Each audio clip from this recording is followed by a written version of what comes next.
Running म्हणलं की तुम्ही 10 किलोमीटर रनिंग करायला तयार असता. पण जेव्हा लेखीचा अभ्यास करायची वेळ येते तेव्हा तुमच्या कपाळावर आठ्या पडतात. तुम्हाला नको नको वाटतं. तुम्हाला असं वाटतं की लेखी नको. आम्हाला फक्त ग्राउंडच असायला पाहिजे होतं. आणि त्यामध्ये तुम्ही जर गणित बघितलं तर तुम्हाला कळतच नाही आकडे फिरतायत का स्वतःला फिरताय. तसं मेन बघायला गेलं तर गणित, मराठी, बुद्धिमत्ता ह्यामध्ये एकही मार्क गेला नाही पाहिजे, कारण यामध्ये खूप सोपे प्रश्न येतात. आता तुम्हाला लेखी अवघड का वाटते? कारण तुम्ही घेऊन बसता 10-10 हजारांचे प्रश्नांचे प्रश्नसंच आणि ते बघूनच तुमचा मूड खराब होतो. कारण सकाळी तुम्ही खूप ग्राउंडवर मेहनत केलेली असते आणि लायब्ररीमध्ये गेल्यावर ते मोठी मोठी पुस्तके बघून तुमचा डोळा लागायला सुरुवात होते. मग तुम्ही टेन्शनमध्ये जाता. तुम्हाला असं वाटतं की माझा अभ्यासच होत नाही. पण असे होऊ नये.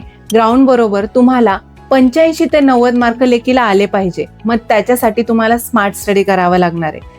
तर तो कसा करायचा? तर त्याच्यासाठी जी स्मार्ट स्ट्रॅटेजी वापरायला लागेल. म्हणजेच कमी स्टडी करून मार्क जास्त कसे घ्यायचे हे मी तुम्हाला स्टेप बाय स्टेप या व्हिडिओच्या माध्यमातून सांगणार आहे. नमस्कार, मी स्नेहल. आपल्यामध्ये असे काही बरेच जण आहेत की जे 3-4 वर्षापासून पोलीस भरतीची तयारी करतात, पण ते अजूनही पोलीस झालेले नाहीत. तर तसं का? त्यांचं ग्राउंड आउट ऑफ आहे. त्यांना ग्राउंडची भीतीच वाटत नाही. पण लेखीला ते 40-50 मार्काच्या वरच जात नाही. त्यामुळे त्यांचं चुकतं काय? तर त्यांचं चुकतं त्यांची अभ्यासाची स्ट्रॅटेजी. तर आपण बघूया की अभ्यासाची स्ट्रॅटेजी कशी असली पाहिजे. बरोबर स्ट्रॅटेजी कोणती असली पाहिजे. तर त्याआधी आपण बघूया की लेखीचं सिलेबस काय आहे आणि त्याला काय काय येतं.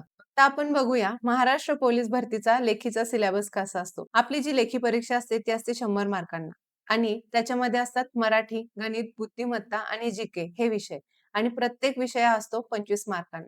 तर आपण बघूया मराठीचा सिलेबस काय आहे. मराठीला 25 मार्क असतात आणि त्याच्यामध्ये व्याकरण येतं. आता व्याकरण काही अवघड नसतं, व्याकरण सोपं असतं. त्याच्यामध्ये येतात समास, संधी, अलंकार, वाक्प्रचार, म्हणी, समानार्थी, विरुद्धार्थी. आता ह्याच्यावरचे प्रश्न कसे येतात ते म्हणजे संधीमध्ये उदाहरणार्थ तुम्हाला एखादी संधी देतात आणि ती सोडवायची असते किंवा सोडवलेली संधी दिलेली असते. तुम्हाला ती संधी एकत्र करून तुम्हाला ते उत्तर शोधायचं असतं. समासमध्ये तुम्हाला समासाचा प्रकार ओळखायचा असतो. अलंकारमध्ये तुम्हाला अलंकारिक शब्द जो आहे तो ओळखायचा असतो किंवा एखादं उदाहरण दिलेलं असतं त्यावरून अलंकार ओळखायचा असतो. म्हणीमध्ये तुम्हाला सगळ्या म्हणींचे अर्थ दिलेले असतात त्याच्यावरून ती म्हण कोणती आहे ते ओळखायची असते. अशा प्रकारे मराठीचा सिलेबस असतो.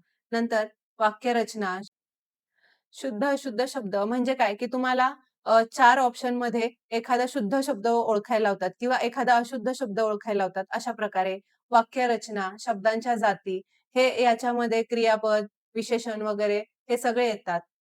हा झाला मराठीचा सिलेबस. आता आपण पुढे बघूया गणिताचा सिलेबस. तर गणिताला येतं सरासरी, वय, संख्यालेखन, टक्केवारी, व्याज, क्षेत्रफळ, नफा व तोटा, वेळ व अंतर.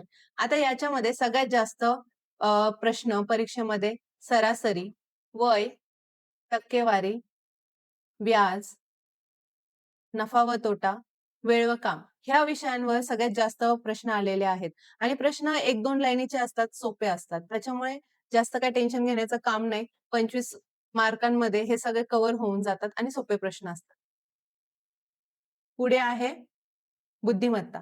आता बुद्धिमत्तेला सुद्धा 25 मार्क असतात आणि बुद्धिमत्तेचा सिलेबस काय आहे, की मालिका. म्हणजे काय संख्या मालिका, अक्षर मालिका, कोडी, दिशा ओळख, शब्दयुक्ती, नातेसंबंध, घड्याळ, दिनदर्शिका, अक्षरमाला, रांगेतील क्रम ओळखणे. म्हणजे काय, की रांगेतील क्रम ओळखणे म्हणजे काय, की एक तुम्हाला सांगतात, की सरिता डावीकडून 16 क्रमांकावर बसलेली आहे.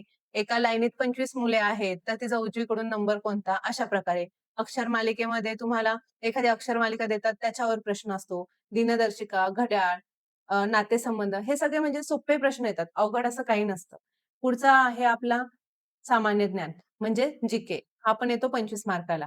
तर याच्यामध्ये काय असतं, की भारत व महाराष्ट्राचा इतिहास व भूगोल ह्याच्यामध्ये जास्तीत जास्त तुम्हाला 1 ते 2 मार्कांचे प्रश्न येतील. फार काही अवघड येत नाही. एकदम सिंपल जे चालू घडामोडीमध्ये त्याच्यावरच एखादा प्रश्न येतो. संविधान म्हणजे संविधानमध्ये कोणाची नियुक्ती कोण करतं, कोणत्या कलमाद्वारे होतं तशामध्ये. नागरिक शास्त्रामध्ये जिल्हा परिषद, पंचायत वगैरे. विज्ञान व तंत्रज्ञानमध्ये जे सध्याचं चालूमध्ये आहे ते एआय वगैरे अशा प्रकारे. खेळमध्ये जे सध्या एशिया कप झाला अशा खेळाच्या संबंधित प्रश्न विचारतात. चालू घडामोडीमध्ये नेपाळमध्ये जे झालं त्यावर एखादा प्रश्न असू शकतो. जिल्ह्यावर म्हणजे तुम्ही ज्या जिल्ह्यात फॉर्म भरलेला आहे, त्या जिल्ह्यावर प्रश्न असतात. तिथले नद्या, नाले, शिखरे, फेमस व्यक्तिमत्व, अशा जे तुमच्या जिल्ह्यात प्रसिद्ध आहे ते पुरस्कार, कोणाला कोणता पुरस्कार मिळाला? आता सध्या दादासाहेब फाळके पुरस्कार मिळाला, तर तो कोणाला मिळाला? अशा प्रकारे नियुक्त्या म्हणजे अ, राज्यपालपदी कोणाची नियुक्ती झाली? अशा प्रकारे ज्या सध्या लेटेस्टमध्ये जे आहेत त्या नियुक्त्या. पोलीस खात्याशी संबंधित म्हणजे आपत्कालीन क्रमांक किंवा तुमच्या जिल्ह्याचा एस-पी, सी-पी कोण आहे? अशा पोलीस खात्याशी संबंधित प्रश्न विचारले जातात. आता पुढे आहे पोलीस ड्रायव्हर मोटार वाहन नियम. म्हणजे आता हा झाला अगोदर मी जे सांगितलं ते कॉन्स्टेबलचा सिलेबस होता. आता पोलीस ड्रायव्हरला सेम प्रश्न असतात. सेम सब्जेक्ट आहेत. म्हणजे मराठी, गणित, बुद्धिमत्ता, जी पण ते सगळे असतात 20 मार्काला आणि एक्स्ट्राचा ॲडिशनल एक सब्जेक्ट असतो तो म्हणजे की जे आपले वाहतुकीचे नियम आहेत, त्याच्यावर 20 मार्कांचे अ, प्रश्न असतात. आता त्याच्यामध्ये काय येतं, की मोटार वाहन कायदा 1988, वाहतूक नियम व चिन्हे म्हणजे जे वाहतुकीचे आपले रस्त्यावरचे जे चिन्हे असतात तसे. म्हणजे सुरक्षा नियम, ड्रायव्हिंग लायसन्सचे जे नियम असतात म्हणजे पर्मनंट ड्रायव्हिंग लायसन्सची वैधता किती किंवा अ, जे तुम्ही कच्चं लायसन काढता त्याचं वैधता किती अशा प्रकारे. वाहन नोंदणी प्रक्रिया म्हणजे त्याच्यामध्ये पिवळी प्लेट कशासाठी असते, अ, पुन्हा पांढरी नंबर प्लेट, काळी नंबर प्लेट काय दर्शवते अशा प्रकारे. दंड आणि शिक्षा. तुम्ही एखाद्या वाहतुकीचा उल्लंघन केलं, एखाद्या नियमाचं उल्लंघन केलं, तर तुम्हाला काय दंड असतो, काय शिक्षा असते, अशा प्रकारे. वाहन विमा व नियम, प्रदूषण नियंत्रण प्रमाणपत्र किती दिवसांचं असतं, अशा प्रकारे.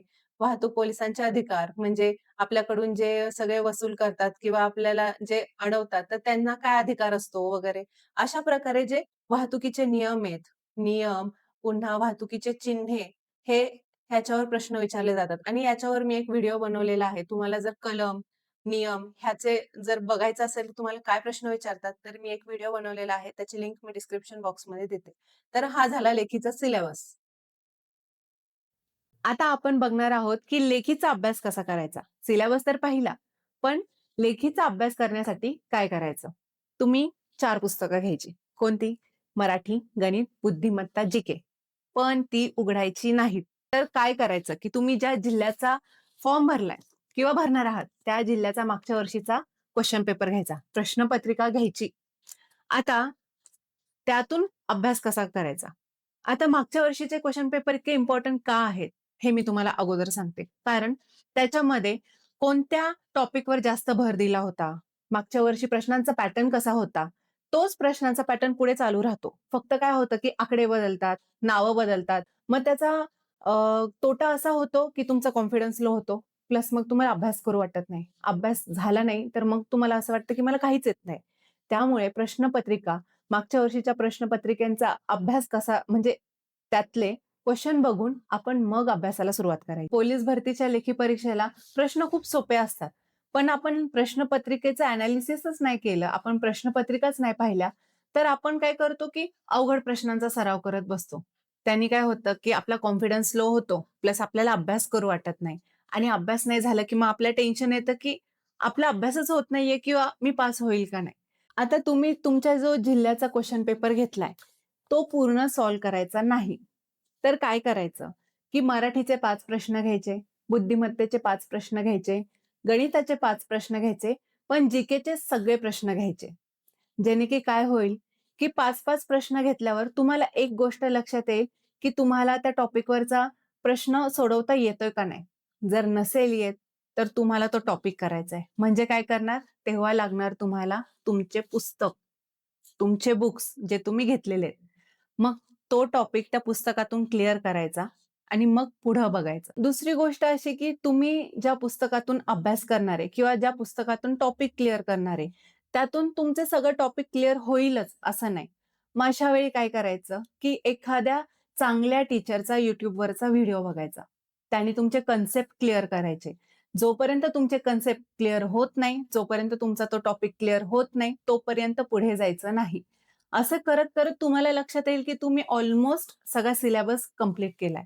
मग जेव्हा तुम्हाला हा कॉन्फिडन्स येईल की माझा बऱ्यापैकी सिलेबस आता कव्हर झालेला आहे, त्या स्ट्रॅटेजीने मी पुणे ग्रामीण चालकला 94 मार्क घेतले आणि पिंपरी चिंचवड कॉन्स्टेबलला 87 मार्क घेतले. कारण ह्या स्ट्रॅटेजीमुळे 4 महिन्यात माझा सगळा सिलेबस कव्हर झाला होता. आता तुम्ही मला विचारता की मॅडम तुम्ही लेखीसाठी कोणत्या पुस्तकांचा वापर केला? तर मराठीसाठी मी बाळासाहेब शिंदे यांचं मराठीचं पुस्तक वापरलेलं आहे.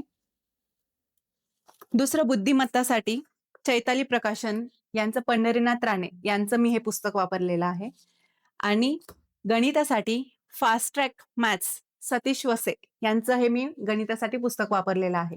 आणि जीके साठी मी एकनाथ पाटील यांचं संपूर्ण पोलीस भरतीचं पुस्तक वापरलं होतं. मित्रांनो, लाईट गेली आहे आणि माझ्या फोनमध्ये चार्जिंग नाहीये, तर तसा मी बऱ्यापैकी कव्हर केला आहे व्हिडिओ. तरी पण तुम्हाला जर काही डाऊट असेल तर मी टेलिग्रामची लिंक खाली देईन, त्याच्यावर तुम्ही मला प्रश्न विचारू शकता. थँक्यू.